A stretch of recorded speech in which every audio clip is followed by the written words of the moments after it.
प्रयाग विश्वविद्यालय से, तो मैं अपने को सौभाग्यशाली मानता हूं कि मैं सनातन का भी, सुशासन का भी, संस्कृति का भी और संस्कृत का भी हिस्सा बन करके रहा और रहता हूं। महाराज जी बस 2-3 पंक्तियां। पश्चिम में, इंग्लैंड में, अमेरिका में जैसे जैसे विज्ञान का उत्थान हुआ, धर्म का पतन हुआ, लेकिन हमारे यहाँ विज्ञान के उत्थान के साथ धर्म का भी उत्थान हुआ। ऐसा क्यों हुआ? वैसा 2-3 कारणों से हुआ। एक तो आप जैसे परम ज्ञानी जो 7-7 दिन तक बहुत ही परिश्रम करके हिंदी में भी संस्कृत में भी इस कथा का व्याख्यान करते हैं, भागवत पुराण का। और दूसरी चीज उसमें जो विशेष है कि उसके साथ संगीत को जो जोड़ दिया, उससे वह कथा और रसमयी हो गई। हमारे यहाँ विज्ञान के साथ धर्म का उत्थान कैसे हुआ? आज से 500 साल पहले सिर्फ हनुमान चालीसा प्रचलित था। फिर हनुमान चालीसा से और जैसे विज्ञान बढ़ा तो उसमें सत्यनारायण की कथा आई, उससे भी बढ़ी। फिर और धर्म बढ़ा, अखंड रामायण के पहले कोई एक कांड, सुंदर कांड पढ़ा जाने लगा, फिर पूरा अखंड रामायण होने लगा। और आज विज्ञान अपनी उन्नत पर है तो सनातन भी अपनी उन्नत पर है। और हम लोग इतना समय निकाल ले रहे हैं कि 7-7 दिन सप्ताह यानी भागवत पुराण की पूरी कथा सुन और कह। ये आप लोगों का प्रभाव है। और शैलेश जी जैसे और यजमान जैसे ऐसे ही सहृदय और सनातनी लोगों का यह स्नेह और सम्मान है कि सनातन का उत्थान हो रहा है। और आज की तिथि में तो चाहे मैं किसी सरकार कोई मैं वो नहीं कर, मैं आध्यात्मिक मंच पर हूं, लेकिन एक तपोनिष्ठ सनातनी के केंद्र में बैठे होने से, तपोनिष्ठ सनातनी योगी कर्मयोगी के राज्य में बैठे होने से यह सनातन और सुशासन का स्वर्ण काल चल रहा है। और मैं समझता हूं कि यह स्वर्ण काल अनंत समय तक चलता रहेगा। मैं आज से 5 साल पहले क्षेत्र में आया तो पूरे क्षेत्र में कुल 14 कथाएं भागवत पुराण की हुई थी, क्योंकि मैं कोई भागवत पुराण की कथा नहीं सुनता। और इस बार 47 से अधिक भागवत पुराण का वाचन हुआ और मैं सुनने हुआ। तो यह ऐसा ही है, इसमें आप श्रोताओं का, सहृदय भक्तों का भी योगदान है। कहते हैं कि जैसे जल से कमल से जल की शोभा होती है, जल और कमल दोनों से जलाशय की शोभा होती है, कंगन से कलाई की, कलाई से कंगन की, कंगन और कलाई से पूरे हाथ की शोभा होती है, वैसे वक्ता से श्रोता की, श्रोता से वक्ता की, वक्ता और श्रोता दोनों से पूरे समाज की शोभा होती है।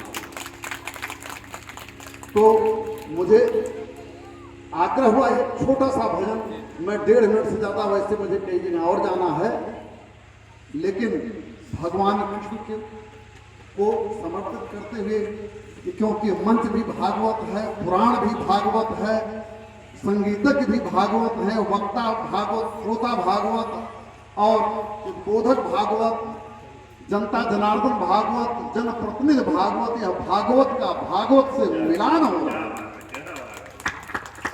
तो आप लोग यह जो है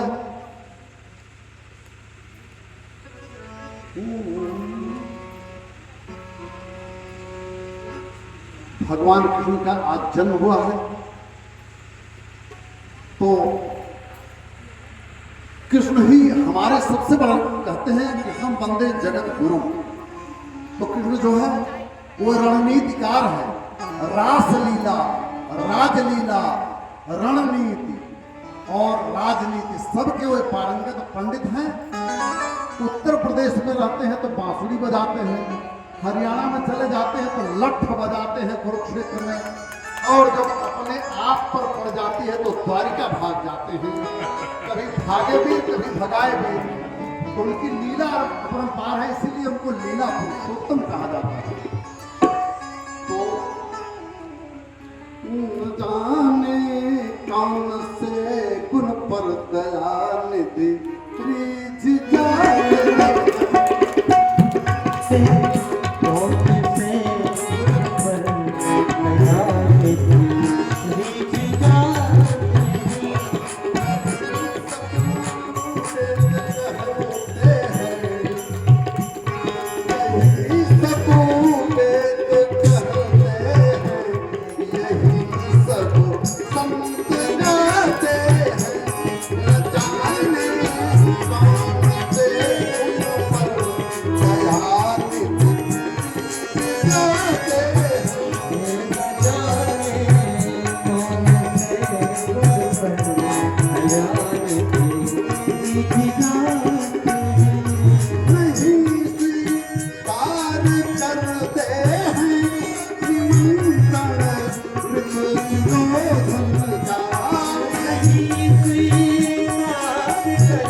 भगवान कृष्ण के लिए हम लोग जानते हैं कि गोपियों के साथ रासलीला रचा रहे हैं, लेकिन गोपियों के साथ रासलीला रचा रहे हैं, लेकिन न लौटे मधुपुरी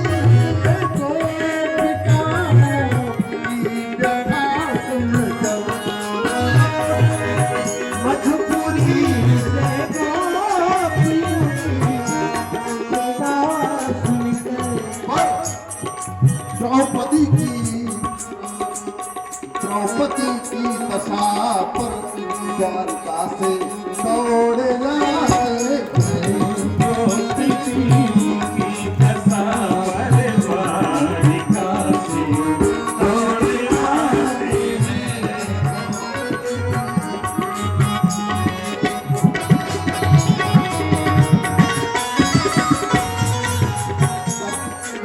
भगवान की देखिए, भगवान राम की न लौटे पन कमन से श्री पिता की वेदनाओं पर।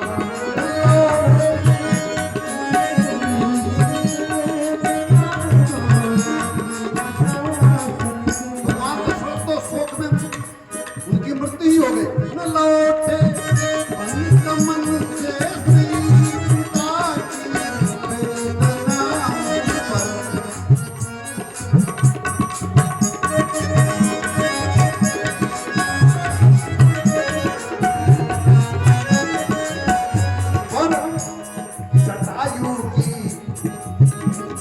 जटायु को लिए निज गोद में आंसू बहाते बोलिए निज गोद में आंसू बहाते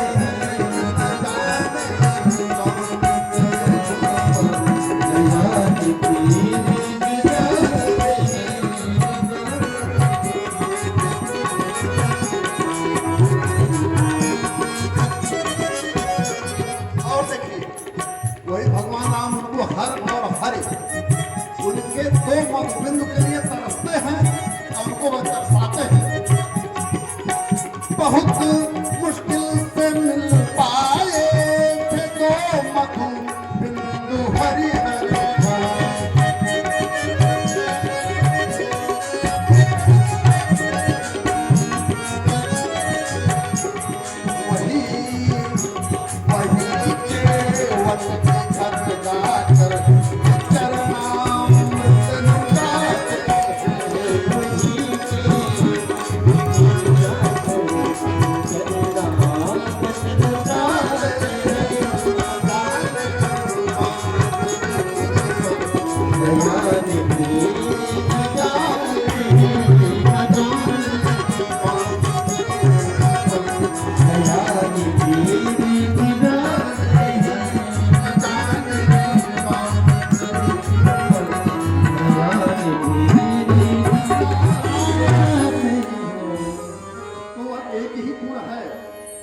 प्रबल प्रेम के पाले पड़कर प्रभु को नियम बदलते देखा।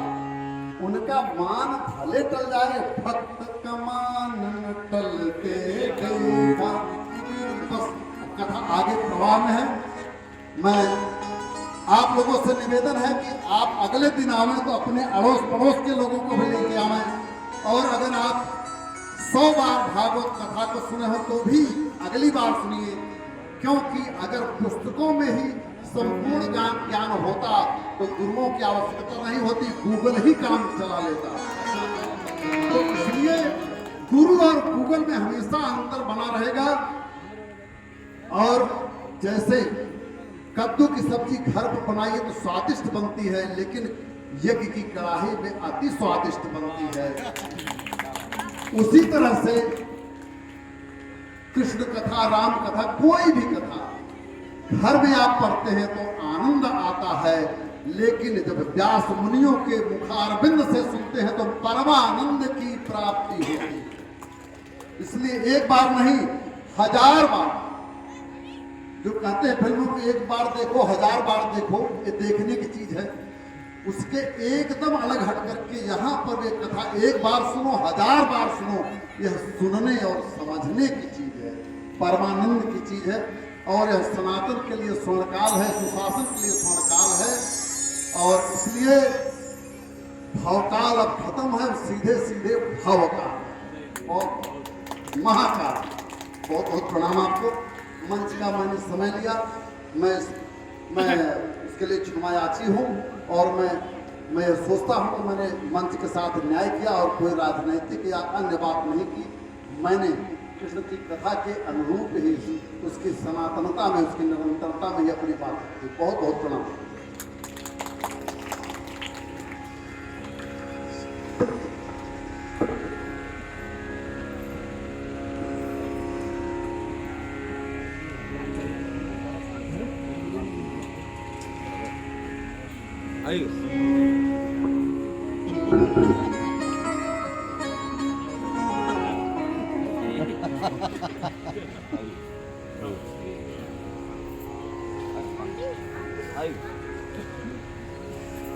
How are you?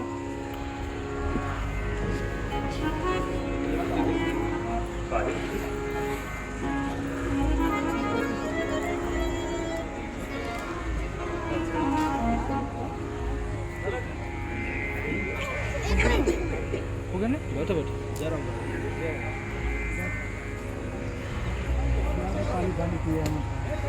आदित्य में कौन थे वो? शानदार था। ओके।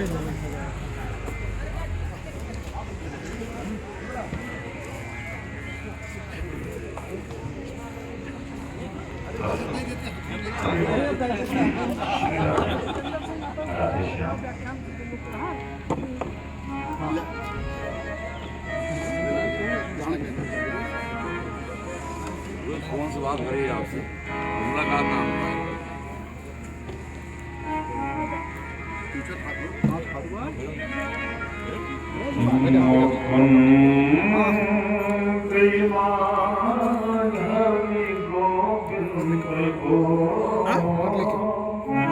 पानी